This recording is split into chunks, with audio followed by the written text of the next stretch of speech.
The one thing that is so important for everyone to know is to just slow down in relationships. That's the Right. number one red flag is they go too fast, way too fast. So it feels like being swept off your feet. Like they're giving you all of the attention that you want. Maybe you're vulnerable, like we talked about, being vulnerable from a breakup or other abuse or something else going on that kind of leaves us open to not fully healing. And then we have this great person coming in. They're quick to get off the phone. They're quick to not show up for plans, to cancel things. I think those are big red flags. Yo, transform you family. Marcus Hart here, hitting you with some shameless Jesus love and gritty truth. Today, we're going to be diving into a raw series on experts on early warning signs of domestic harm. And this episode is going to be really lit. It's going to shake your soul, matter of fact. What if those sweet gestures in a new relationship ain't love at all? What if those sweet bit of nothings was really a first link into a chain of control? We're talking the hidden signs of domestic harm like isolation and coercion that sneak in before things escalate. As a vet who wrestled with PTSD and seen how silence kills and being a domestic victim myself, I know how these traps can feel like home until they don't. Our guest today, Catrina, which is a LPC-S. She's a powerhouse counselor specializing in survivors of relationship harm. And she's here to unmask those early red signs with compassion and fire. Family, if you are a hope seeker, wondering if your gut is trying to tell you something, or a friend watching a loved one who needs to pull away, this is for you. Stick around. This might get a little controversial.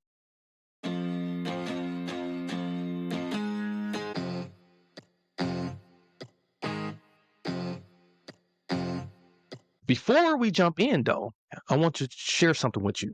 Okay. I want to share something with you about like my best multimedia content creation and promotion services that can amplify your story. It's called The Vault.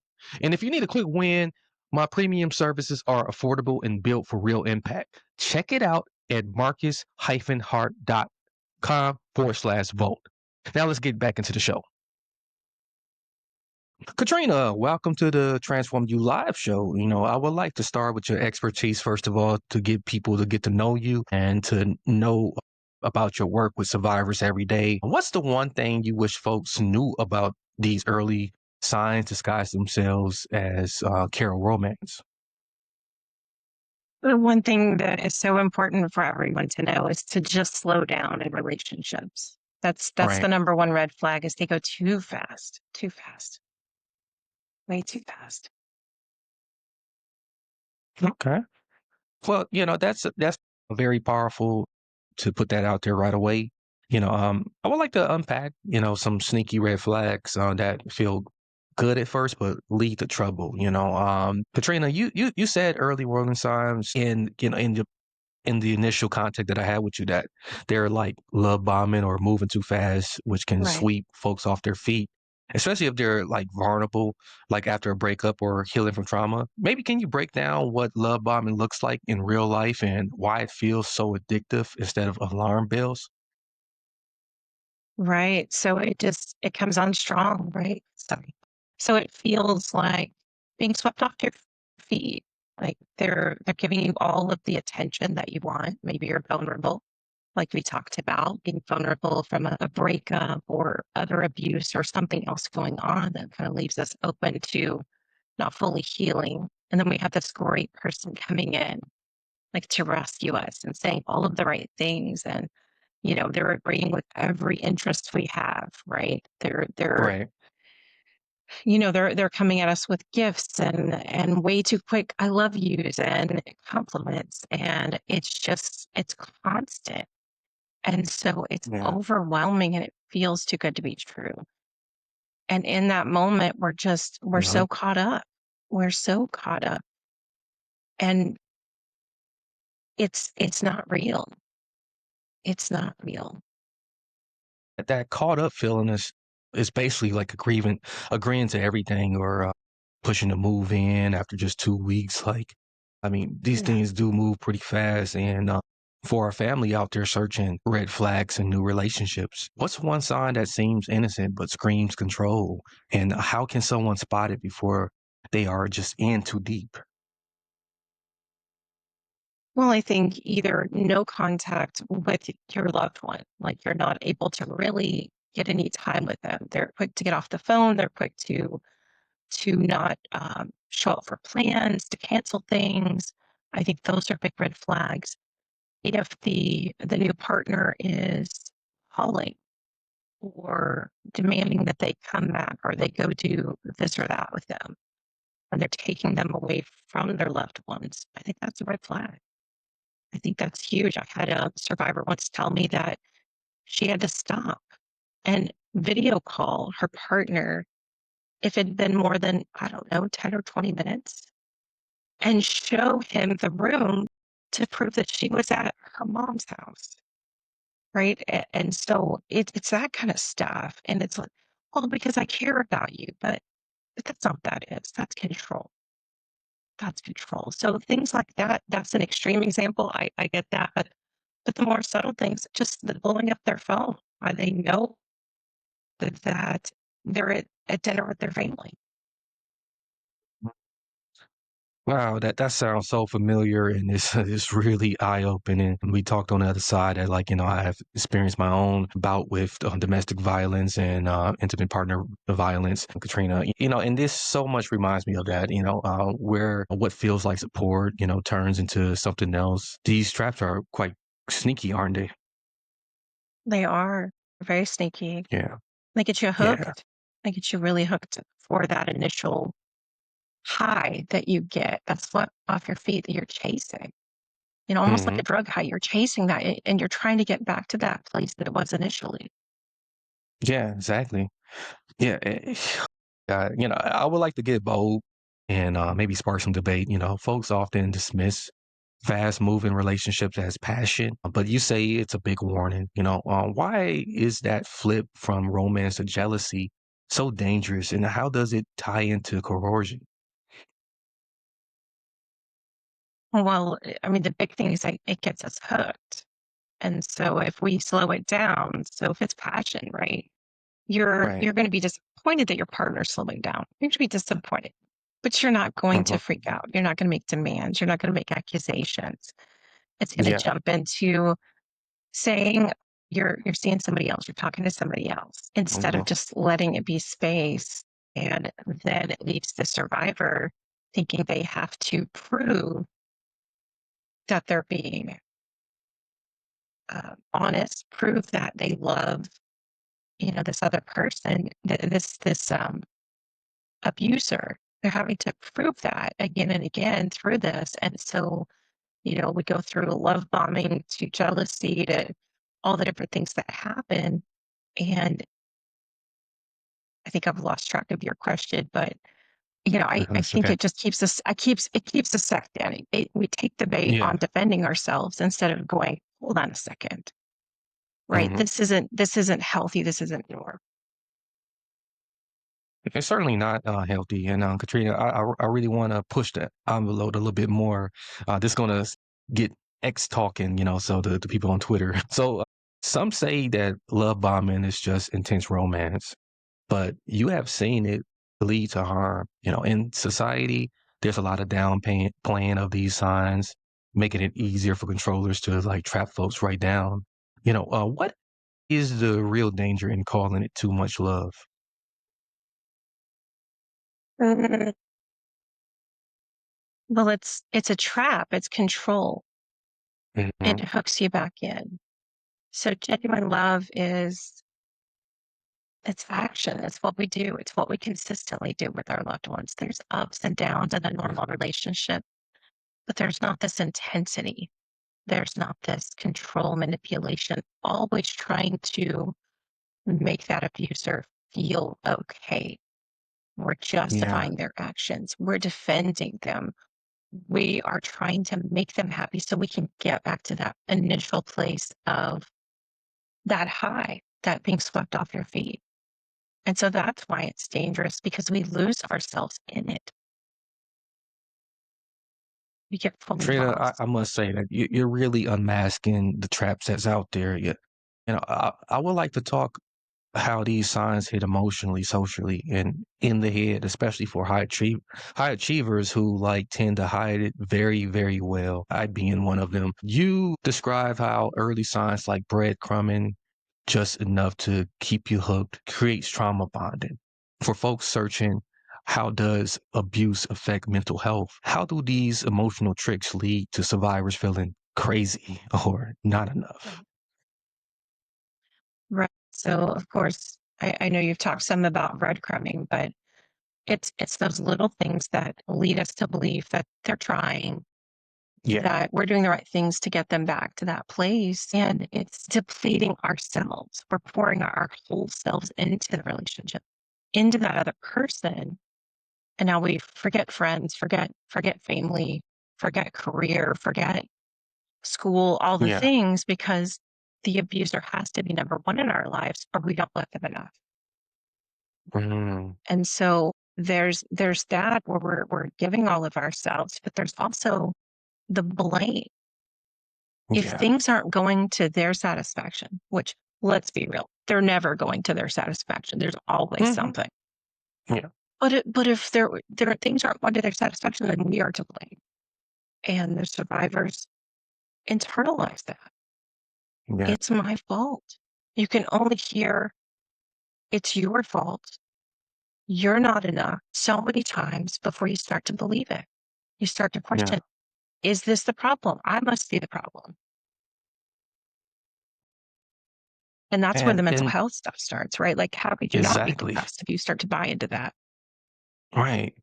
And then socially, the isolation, it hits real quick. And before you know it, people are cutting off, they moving away from friendships and family. And, you mentioned it earlier, like, you could be somewhere at like a family gathering and they call and, they don't want to believe you, unless you video chat them, FaceTime them, whatever you call it nowadays. And it drives you wild, So what's one way that coercion shows up in friendships or family? And why is it so hard to see it when you are in it?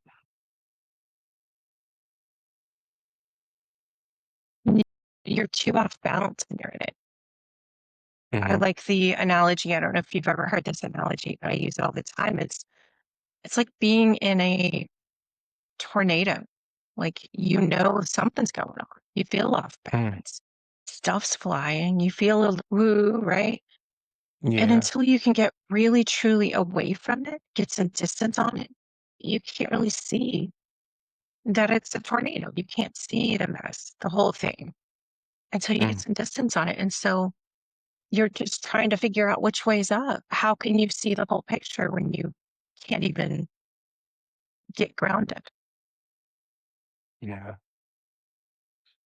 Yeah, we kind of seen like streaks of this in the recent Diddy trial with the young lady that he was involved with. Now I tend to forget her name now. Oh, Cassie. Cassie. Yeah, Cassie, and how she was isolated away from people, and there was a lot of victim blaming on her, and as a vet, I know exactly how isolation feels, like a battlefield, cutting you off from your squad. It's very sneaky, very, very sneaky, and the victim blaming is just not right. So let's push some boundaries a little bit more. This might ruffle feathers on TikTok. High functioning folks often stay silent, just like Cassie. They're hiding behind the success and all of the glamour. Is that pressure to keep it together letting harm fester? And why is it so common for survivors to feel alone even when they are not? Well, it's like you just said. I mean, it's victim blaming. So we hear Hmm. that so much. Well, why doesn't she just leave? Right? Yeah. It's easier said than done, first of all. But also there's that self blame we talked about. There's the victim blaming. There's, well, is he monitoring everything? Are there Mm, spies everywhere? I mean, with somebody like Diddy, I don't know, but like, you take an average person, gosh, with the technology the way it is, you can listen in on phones, You can hide cameras. Like you can follow people, track people. Like you Yeah. can know everything that's going on. You can clone their phones. You can do all kinds of things. So you know everything. And so if this abuser knows everything, then who am I going to reach out to? Like, how am I going to do that in a way that's safe? You can't, because No, you can't. the survivor has to pay for that. Why did you say Right. this? What did you mean by that? You don't appreciate me. And then, it escalates from there. That is so true, and some argue like if there's no physical marking, that is not real harm, and that's pretty crazy too. That's pretty really out of the ordinary to say, well, I don't see it. So how you're really in the harm's way, but we seen the psychological cycle that starts with control as the way you were explaining. Why is this mindset dangerous, and how does it let coercion slip right underneath the radar? And it's exactly what I hear from survivors day after day. Well, I mean, Hmm. they didn't hit me. So is it really abuse? I hear this all the Hmm. time. And even when things Yeah. get physical, even if they're destroying property, threatening your life, Yeah. the survivor's still saying, is this abuse? Well, gosh, he implied that he was going to kill you. He's hit the wall next to you. In that moment, you didn't know it wasn't going to be you. That fear was really real in that moment.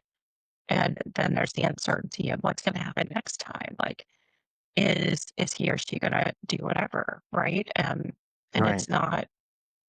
I think we hear a lot about men being the abusers, but obviously women can abuse too. I've seen people get assaulted physically and otherwise from females. It's possible. It's absolutely possible. And I don't know if your full story, but I know that it's very real. It's very real. And if you're a good partner, you're not thinking about hitting back. You're just like, whoa, stop, right? And Yeah. and so, you could easily be hit. And then what do you do with that? Then what do Mm. you do? You can't say anything. And I've completely lost track of your question. You were asking about non-physical, but I think that's an important point to get into, Yeah. especially as we talk about everyone being vulnerable to admit partner abuse, is that it could be anyone. But going back to your other question, coercion in our sex lives, it could be all kinds of other abuse, digital abuse, stalking, like we mentioned earlier, cyber stalking, physical stalking, demanding every detail of everything. Like at some point, you're no longer a person. You're just there.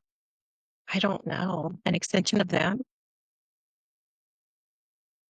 You're giving us some eyes to like see what's hidden, Katrina, whether you believe it or not, you really throwing it out there for us. You know, um, Now let's get off into like support, how to build systems that catch these things early and empower folks to respond. I think that's real important. You said checking in with loved ones is real key, but most important is slowing down. For folks searching support for early domestic abuse, what is one critical system like a friend or a mentor that can make all the difference early on? Right? It's whoever your loved one is, the person you trust the Hmm. most. Even if you've cut them off, reach out. It's okay to reach out to people. It's okay to ask for help. For the loved ones, I say just be there, be available. Don't Yeah. make demands. Don't make ultimatums. Oh my goodness, please don't. If you No. leave so and so, then I'll help you. No, don't do that, Right. because Yeah. that just it's just as bad. We have to just be available, or even connecting them to places like the hotline.org, where there's a hotline, there's chat, there's even a AI bot if you can't, talk to someone live. There's options out there. I mean, there are Hmm. great resources. Local domestic violence agencies and hotline can help with that. They even have access to all the shelter information in terms of what beds are available. So they're a great resource. Yeah. And there are some shelters. I know there's at least one in Texas that do accept men. So just get to reach out and not assume that you don't have resources, but reach out to some of these places and find out what is available for you. What are the options? And if you're in imminent danger, go to the police. I mean, if you need to stay safe, take care of yourself. Yeah. Um, but getting back to your question, I keep getting off track. I'm sorry, Marcus. But That's getting good. back to your question, just reach out to someone, Mhm. and do your own homework. Like ask questions. A lot of people ask AI, like, is this abuse? Ask AI. Look for resources. I have several free resources on Catrina, LPC.com. Lots of free things there. I know you're doing great work in the things that you're providing. There are a lot of help and a lot of resources out there. So checking in with those and checking in with that person that you trust, that loved one, because most of us have at least that one person. We may be embarrassed to go to them, and that's Yeah. okay, but go to them anyway and confide in them. Yeah, one resource that was very, very instrumental for me, was the Sojourner Truth House here in Milwaukee County in Wisconsin. I'm sure there's like similar organizations out there that can do what Sojourner Truth did. Their main thing was safety. Are you safe? How can we separate you? How can we put you up until this thing passes over and you get back on your feet again. Even for my pet, I had a cat at the time. I still got my cat, and they provided a temporary shelter for my cat, so that I can still be reunified with my cat once I get on my feet. So there's communities out there in different communities, they can empower. By gently pointing out what feels off, and like you said, with the if and then, with among family members and friends, that can be very, very, just terrible. It can just worsen the situation. And so how can people, though, without judgment, connect folks to resources like the hotline that, or something similar to what I went through before it's too late? Right. So just keep reaching out, checking on your loved one, letting them know you're Hmm. there. Um, and if you're able to safely talk to them, try to find out what's going on. Connect them to resources. We can always share information with people, even Yeah. if it's, hey, here's this book, let's read that at my house while you're here, or something like that. Mm. We're giving them information. Maybe it's not safe to take it home, but we're giving Yeah. them some things. Each person is going to be more accepting of different things. So I think that looks different. Loved ones can also contact the hotline and some of these other organizations as well to get connections. I know you mentioned safety being a key thing, and I agree, but without Yeah. hope, none of it matters. Like we need some hope that there could be something different before we Mhm. can worry about what are the safe steps to leave. We can't even get that far without hope for the future and being able to get away.